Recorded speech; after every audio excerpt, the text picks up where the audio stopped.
SRKP government PG college Kishangarh से मैं doctor Kamlesh प्रीतवानी बच्चों आज के इस लेक्चर में आपका स्वागत करती हूँ। ब्रेक इवन एनालिसिस के पार्ट 4 9th की तरफ हम लोग बढ़ रहे हैं। फाइनेंशियल एस्पेक्ट्स क्या होंगे मेक और बाय डिसीजन के, ये हम इसमें जो फंक्शनल एस्पेक्ट्स जो डिफरेंट है उनको हम देखेंगे कि मेक और बाय डिसीजन लेने के लिए लॉन्ग टर्म या शॉर्ट टर्म पर्सपेक्टिव जो है क्या रहेगा हमारा, वो हमें इसमें अलग अलग एस्पेक्ट्स से समझना होगा। फाइनेंशियल एस्पेक्ट्स, टेक्नोलॉजिकल एस्पेक्ट्स और मार्केटिंग एस्पेक्ट्स, परचेजिंग एस्पेक्ट और स्ट्रेटजिक, इसमें डिवाइड किया हमने इसको। फाइनेंशियल मतलब ये कि हम वस्तु को खुद बनाएं या खुद, पिछले लेक्चर में आपने समझा था कि हम उसको खुद मैन्युफैक्चर करें या मार्केट से डायरेक्ट खरीदें, ये डिसीजन हमें लेना होगा। और ये ब्रेक इवन एनालिसिस का एक पार्ट है ये कि इससे हमें बिजनेस के लिए किस प्रकार से हेल्प मिलेगी। फाइनेंशियल एस्पेक्ट्स जो है मेक डिसीजन हमेशा जो है ये डिमांड करता है कि आपके पास में इन्वेस्टमेंट प्रॉपर होना चाहिए। अगर आपके पास में मशीनरी खरीदनी, प्लांट खरीदने, तभी आप जो है मेक कर पाएंगे। तो अगर आप जो है इन्वेस्टमेंट करने पे दो तरह की कॉस्ट लगती है, आपको पता ही है, फिक्स्ड और वेरिएबल दोनों लगेंगी, है ना।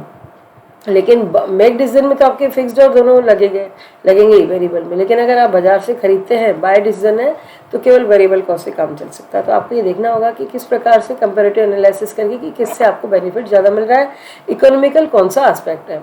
इसी तरह से टेक्नोलॉजिकल एस्पेक्ट्स आपको देखने होंगे कि हमारे पास में टेक्नोलॉजी कितनी अवेलेबल है, हम मशीनरी कौन सी खरीद सकते हैं, ऑब्सोलेट टेक्नोलॉजी तो नहीं हो गई हमारी, या प्रोडक्ट का लाइफ स्टाइल क्या है, साइकिल क्या है, तो ये भी हमें इसमें देखना होगा। इसी तरह से मार्केटिंग एस्पेक्ट्स हमें देखने होंगे कि मार्केट करने में जो है वस्तु का डिसीजन लेना होगा कि मार्केट में कंपटीशन कैसा है ना। कंपटीशन के अकॉर्डिंग आपको जो है वो क्वालिटी की डिमांड कर रहे हैं या रिलायबिलिटी की डिमांड करते हैं, तो आप खुद बनाना चाहेंगे, है ना।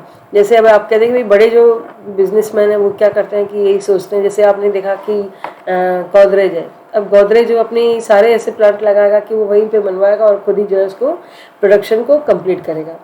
तो छोटे मोटे बिजनेसमैन जो है वो सोच सकते हैं कि हमें क्या करें, लेकिन जिनको लंबा गेम खेलना है, लंबी रेस है जिनकी, गोदरेज है, आपका हिंदुस्तान लीवर है, लक्स है, तो ये लोग जो है छोटा गेम नहीं खेलते और वो बड़ा काम यही करते हैं कि भाई क्वालिटी मेंटेन करनी है हमें, तो ये वो अपनी वस्तुएं खुद बनाते हैं। ITC है, रिलायबिलिटी ऑफ द प्रोडक्ट भी लोगों के बीच में रखना है, तो ये डिसीजन वो लेते हैं कि भाई मेक का डिसीजन ले लिया। लेकिन अगर छोटा बिजनेस मैंने तो बाय का डिसीजन भी ले लेता है कि भाई मुझे तो बाजार से बना के करना ज़्यादा सस्ता रहेगा। परचेजिंग एस्पेक्ट्स आप देख सकते हैं कि भाई मार्केट में जो है सफिशिएंट क्वांटिटी में आपकी जो अवेलेबिलिटी प्रोडक्ट की है नहीं है, रॉ मटेरियल की।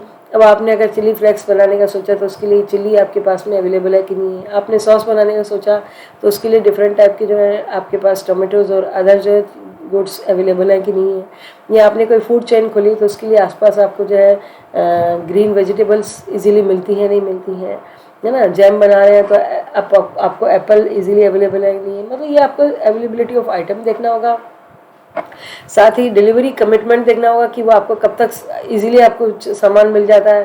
क्वालिटी और प्राइस लेवल चेक करना होगा। ट्रांसपोर्टेशन कॉस्ट चेक करनी होगी कि ट्रांसपोर्टेशन में कॉस्ट क्या लगती है, और वहाँ पे वेंडर कैसे आपकी वस्तु बनने के बाद कहाँ तक पहुँचाते हैं और आप तक मटेरियल कैसे पहुँचाते हैं, ये सब चेक करना होगा।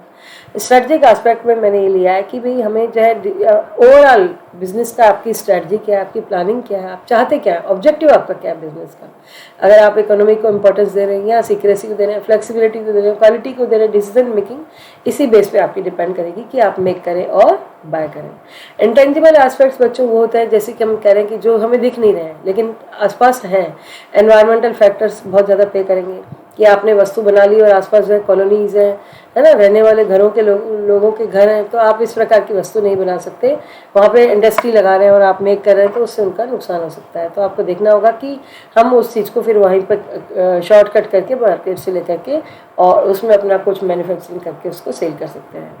लेबर यूनियन देखनी पड़ेगी कि आपको लेबर अवेलेबल है कि नहीं है। गुडविल आपको देखनी पड़ेगी मार्केट में कि आपकी अगर स्मॉल स्केल इंडस्ट्रीज आसपास हैं तो उनसे आप छोटा मोटा माल जो है बनवा के काम करवा के, जैसे आपने दाल की पिसाई कहीं से करवा ली तो ये देखना पड़ेगा आपको कि स्मॉल स्केल यूनिट्स की सिचुएशन क्या है आसपास, है ना। टेक्निकल असिस्टेंस वेंडर आपको देते हैं नहीं देते, तो ये सब डिसीजंस आपको मेक और बाय लेने में हेल्प करेंगे।